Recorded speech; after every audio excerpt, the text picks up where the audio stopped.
Imaginez la tension dans une salle d'audience bondée, où chaque mot peut réécrire l'histoire. Les enjeux? Inimaginables. Entre confessions fracassantes et explosions d'émotions, les récentes audiences concernant l'attaque contre Donald Trump ont laissé la nation sur le fil du rasoir. Dans cette vidéo, nous nous penchons sur les moments qui ont choqué le monde entier. Le directeur des services secrets admettant des manquements graves en matière de sécurité, le directeur du FBI révélant des défaillances choquantes des services de renseignement et les sénateurs aux prises avec des preuves suggérant l'implication de pays étrangers comme l'Iran. Alors que l'émotion était à son comble, une question se posait. Comment cela a-t-il pu se produire? Et maintenant, sans plus attendre, commençons. Le directeur des services secrets avoue ses manquements. La salle d'audition du Sénat bourdonne d'une tension sous-jacente lorsque Kimberly Cheatle, l'ancienne directrice des services secrets, prend place. L'enjeu est de taille. Tout le monde sait que son témoignage sera explosif, mais personne n'était préparé à la bombe qu'elle s'apprêtait à lâcher. La tentative d'assassinat de l'ancien président Donald Trump avait choqué la nation, et maintenant, la vérité derrière les défaillances de sécurité était sur le point d'être mise à nu. Madame Cheatle a commencé sur un ton sombre, ses paroles étant lourdes du poids de la responsabilité. Elle a admis que la défaillance de la sécurité le 13 juillet était inacceptable et sa voix était inébranlable malgré la tension qui régnait dans la salle. Nous avons manqué à notre devoir de protection de l'ancien président et j'en assume l'entière responsabilité. La salle se tait, la gravité de l'aveu se fait sentir. Il ne s'agit pas d'une audience ordinaire, mais d'un jugement public. Mais le véritable choc s'est produit lorsque M. Cheatle a commencé à décortiquer les rouages internes des services secrets, révélant une organisation fracturée au bord du dysfonctionnement. Étonnamment, une discorde interne à l'agence pourrait avoir joué un rôle important dans l'échec de l'agence. Alors que le directeur ne cessait de se confesser, les sénateurs se sont penchés sur la question, désireux d'en savoir plus. Comment l'agence chargée de protéger les dirigeants de la nation pouvait-elle être aussi divisée? La réponse est à la fois simple et alarmante. Madame Cheatle a expliqué que les conflits internes avaient entraîné une rupture de la communication et de la coordination entre les agents affectés à la garde rapprochée de M. Trump. Et comme elle l'a déclaré, il y avait des signes évidents de discorde entre les agents ce jour-là, mais ils ont été ignorés. Ce manque d'unité a peut-être eu un impact direct sur leur capacité à protéger l'ancien président. Les sénateurs ne cessent d'échanger des regards inquiets. Si les services secrets n'étaient même pas capables de mettre de l'ordre dans leur propre maison, quel espoir y avait-il pour la sécurité des dirigeants de la nation? Comme si cela ne suffisait pas, M. Cheatle a ensuite lâché une autre bombe. L'assassin potentiel avait réussi à contourner plusieurs couches de sécurité à l'aide d'un drone.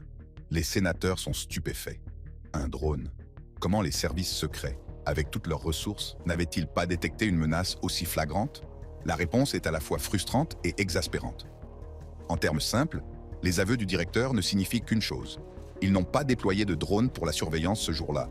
Ou peut-être qu'il y a des moments où ils utilisent des drones dans le cadre de leur plan de sécurité, mais le rassemblement de Trump n'était pas l'un de ces moments.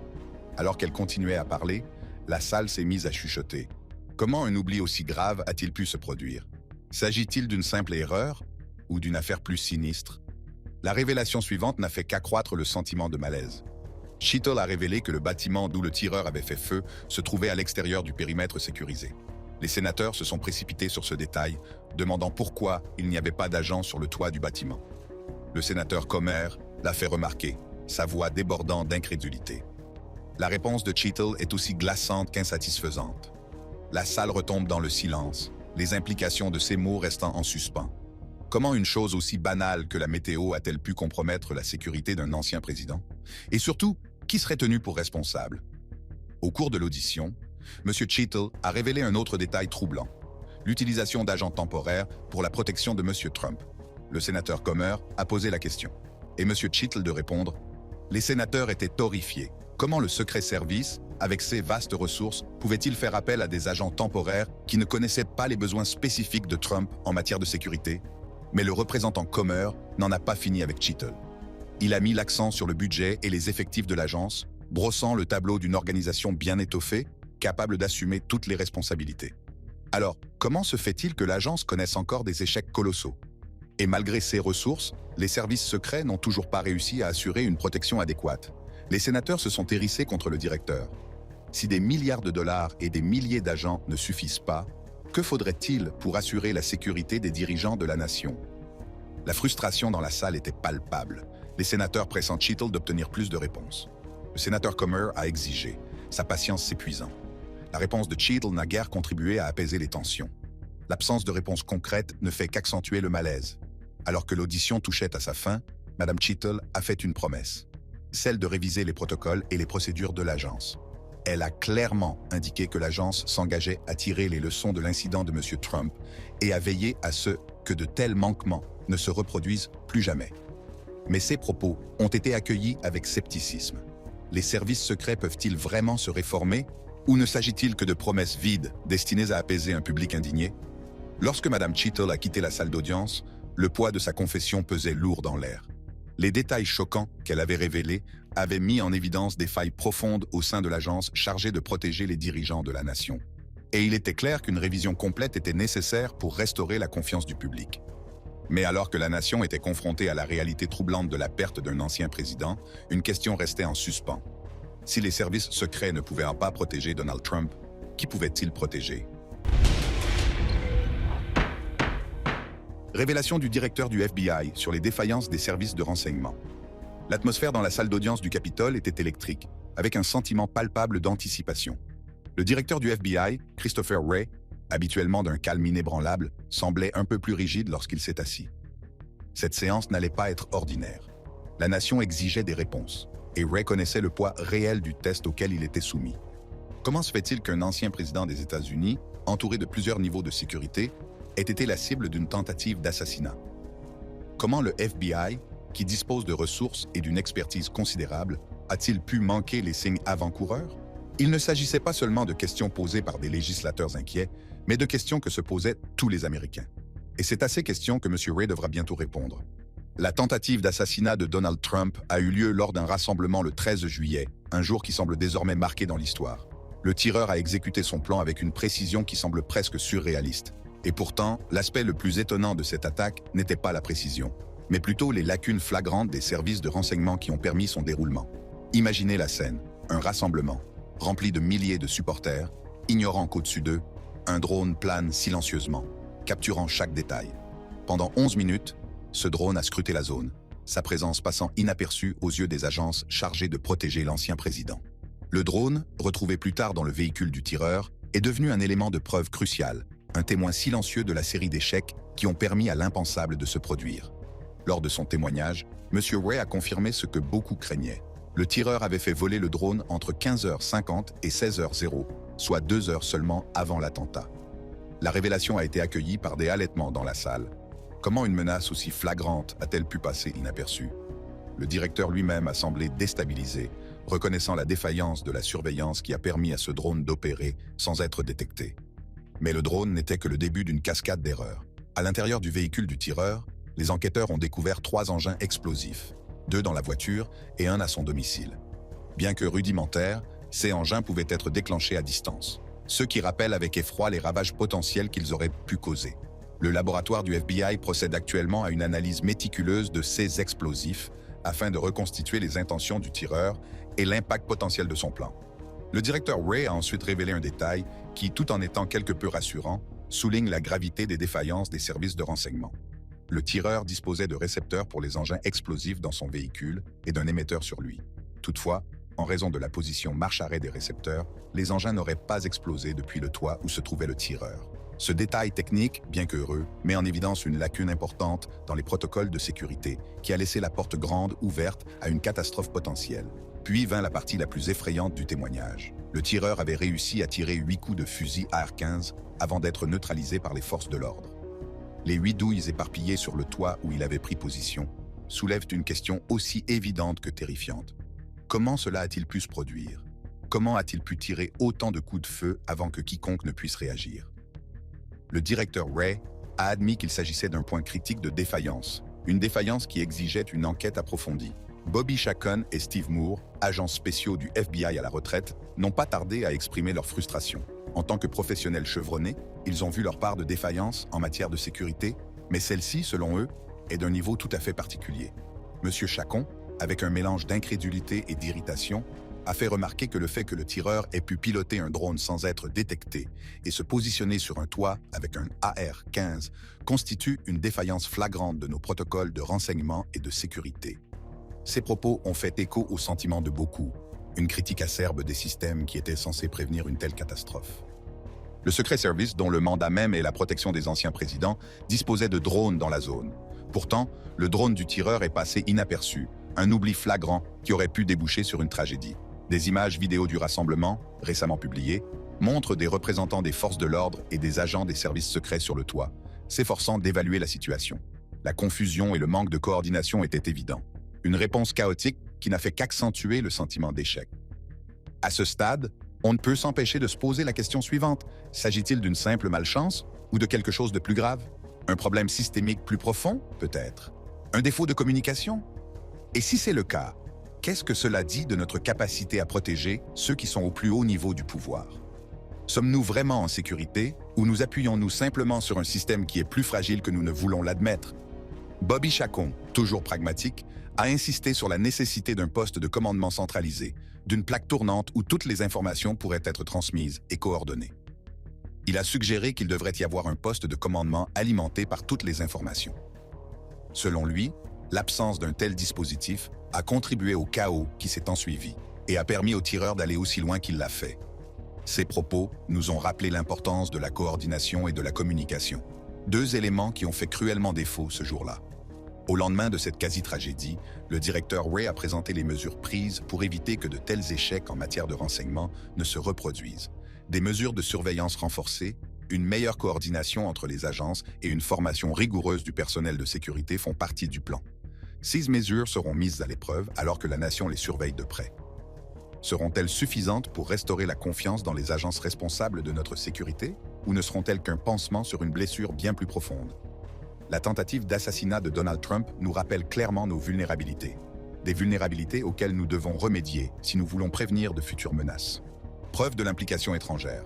Commençons par l'Iran, une nation qui a un compte à régler avec Trump depuis 2020.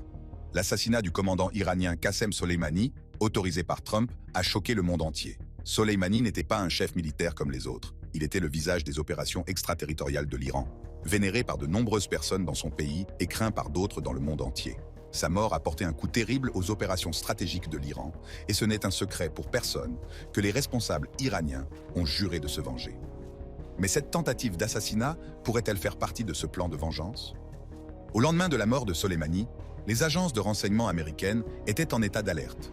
Les avertissements concernant d'éventuelles représailles de la part de l'Iran n'étaient pas seulement spéculatifs, ils étaient basés sur des rapports de renseignement concrets. Le ministère de la Justice, CNN, Fox News et CBS ont tous signalé la possibilité d'une frappe de représailles. Mais que se passerait-il si cette frappe n'était pas une réponse militaire conventionnelle, mais quelque chose de plus insidieux, comme influencer ou soutenir une menace interne aux États-Unis? L'ancien directeur des services secrets, M. Cheatle, a récemment témoigné devant le Sénat, faisant la lumière sur les lacunes en matière de sécurité qui ont permis à un jeune homme de 20 ans d'entrer dans une salle de Pennsylvanie avec une arme et de tirer sur M. Trump. La question qui se pose ici est la suivante.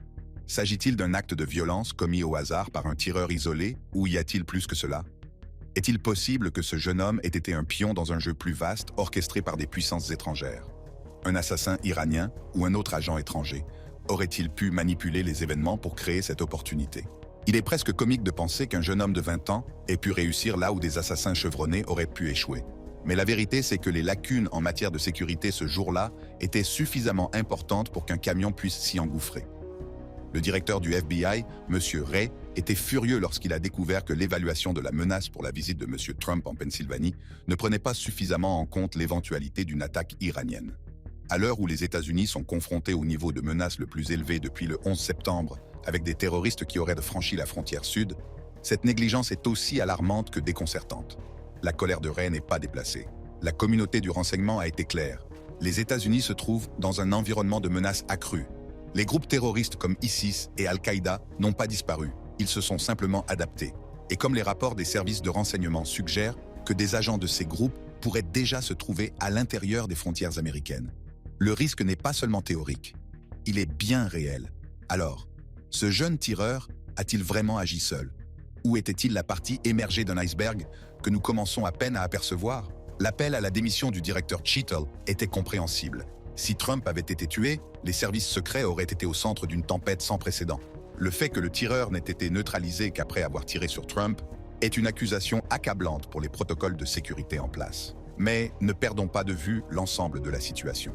L'implication potentielle d'entités étrangères dans cet incident pourrait marquer le début d'une nouvelle phase d'ingérence internationale dans les affaires américaines.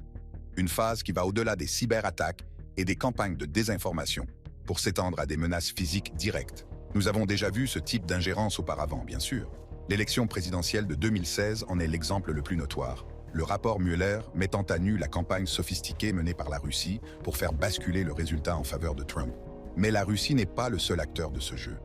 La Chine a également été accusée de s'immiscer dans la politique américaine, en particulier lors des élections de 2020.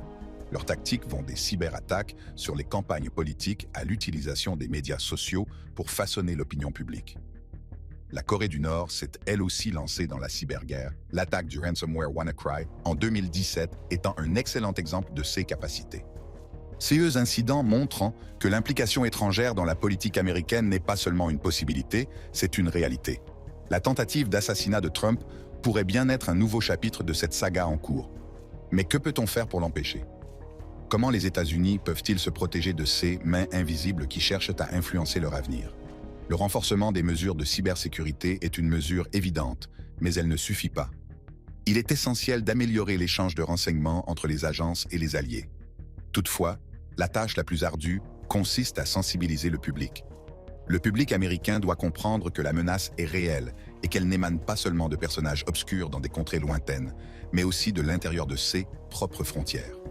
Les préoccupations des sénateurs concernant l'implication d'entités étrangères ne sont pas de simples postures politiques. Elles reflètent les dangers très réels auxquels les États-Unis sont confrontés. Les preuves sont là, de la tentative d'assassinat de Trump à la myriade de façons dont des entités étrangères ont tenté de s'immiscer dans les affaires américaines. La question qui se pose maintenant est la suivante. Que vont faire les États-Unis à ce sujet? Vont-ils relever le défi ou vont-ils continuer à trébucher face à ces menaces croissantes? Refus du directeur de la menace de démission.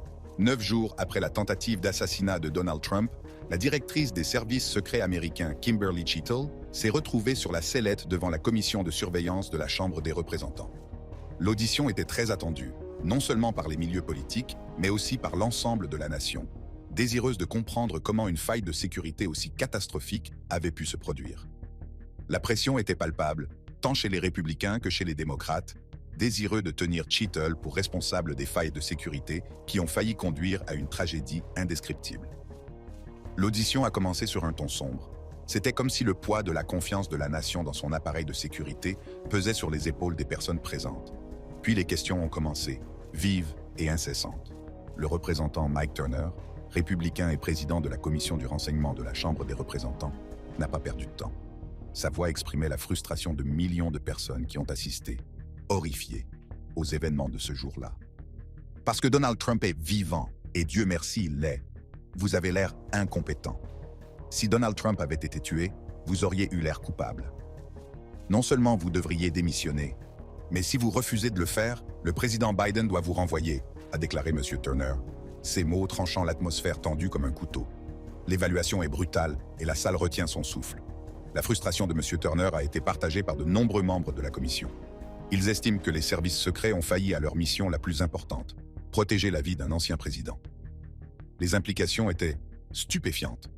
Si les services secrets n'ont pas réussi à protéger M. Trump, qu'en est-il de leur capacité à protéger d'autres personnalités ou même le président actuel? Ce sentiment ne s'est pas limité à un seul côté de l'allée. Le représentant démocrate Jamie Raskin s'est joint au concert de voix appelant à la démission de M. Cheatle. Cette relation est irrémédiable, a déclaré M. Raskin, la voix teintée d'un mélange de déception et de détermination. Le directeur a perdu la confiance du Congrès à un moment très urgent et délicat. Nous devons très rapidement dépasser cette situation. L'indignation bipartisane était palpable. Il est rare de voir les deux côtés de l'allée unis avec autant de véhémence, et l'unité ne fait que souligner la gravité de la situation. Les enjeux étaient considérables, non seulement pour Cheatle, mais aussi pour l'ensemble des services secrets. L'agence pourrait-elle se remettre d'un tel blâme public et cinglant? Alors que la tension monte dans la salle, Cheatle prend enfin la parole. Comme tout agent des services secrets, nous ne nous soustrayons pas à nos responsabilités. Je resterai en poste et je serai responsable devant l'agence, devant cette commission, devant l'ancien président et devant le public américain. Ces paroles étaient résolues, mais les fissures de son armure commençaient à apparaître. Malgré la pression intense, Mme Cheatle a tenu bon. Elle a admis les manquements de l'agence, mais a refusé de démissionner. Son engagement à rectifier la situation et à faire en sorte qu'un tel incident ne se reproduise plus est louable. Mais est-ce suffisant? La détermination d'une seule personne peut-elle réparer la confiance brisée d'une nation? Les questions de la commission se font de plus en plus pressantes. Comment Crooks a-t-il pu s'approcher à moins de 140 mètres de Trump en ligne droite? Pourquoi les agents des services secrets n'étaient-ils pas positionnés sur le bâtiment?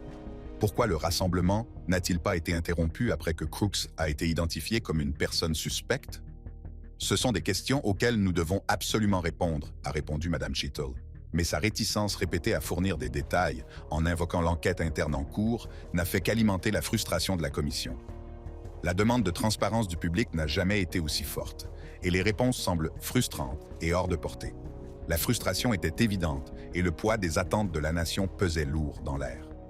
Au fur et à mesure que l'audition se poursuivait, l'impasse politique atteignait un point d'ébullition.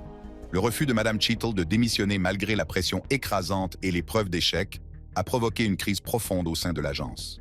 Les appels à la démission se sont multipliés à chaque instant, mais Mme Cheatle est restée déterminée, son défi servant à la fois de phare de la détermination et de symbole de la tourmente dans laquelle se trouve l'agence. Je resterai en poste et je serai responsable devant l'agence, devant cette commission, devant l'ancien président et devant le public américain, a répété Mme Cheatle. La répétition de son engagement était presque comme un mantra, un effort pour tenir la tempête à distance. Mais est-ce suffisant? Le drame est loin d'être terminé. Le directeur du FBI devait comparaître devant la commission judiciaire de la Chambre des représentants et l'enquête sur la tentative d'assassinat se poursuivait. La nation a suivi de près l'évolution de l'affaire, impatiente d'obtenir des réponses, des comptes et peut-être un semblant de conclusion. Mais à la fin de l'audience, on ne peut s'empêcher de se poser des questions.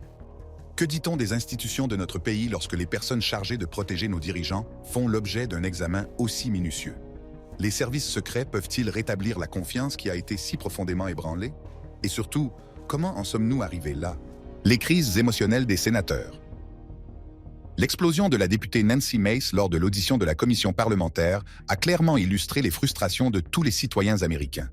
L'échange enflammé entre la sénatrice de Caroline du Sud et le directeur des services secrets, M. Cheatle, a laissé pantois toutes les personnes présentes dans la salle, ainsi que les téléspectateurs. La sénatrice Nancy, connue pour son esprit vif et son approche pragmatique, n'a pas perdu de temps pour entrer dans le vif du sujet. Elle a commencé, d'une voix posée mais teintée d'une pointe de colère. Le directeur Cheatle, visiblement mal à l'aise, acquiesce. « Je suis d'accord. La première question de Nancy a fait l'effet d'une bombe. La salle devient silencieuse et tout le monde attend la réponse de Cheatle. Cheatle répondit, sa voix étant à peine audible. Mais Nancy ne faisait que commencer. Cheatle hésite, visiblement confronté au poids de la question. Les yeux de Nancy se sont rétrécis. Cheatle finit par céder et admet qu'il s'agit effectivement d'un échec colossal. Les questions du sénateur fusent, toutes plus intenses les unes que les autres. La réponse de Cheatle est un « oui » réticent. « Oui », répond Cheatle. Mais Nancy n'est pas convaincue.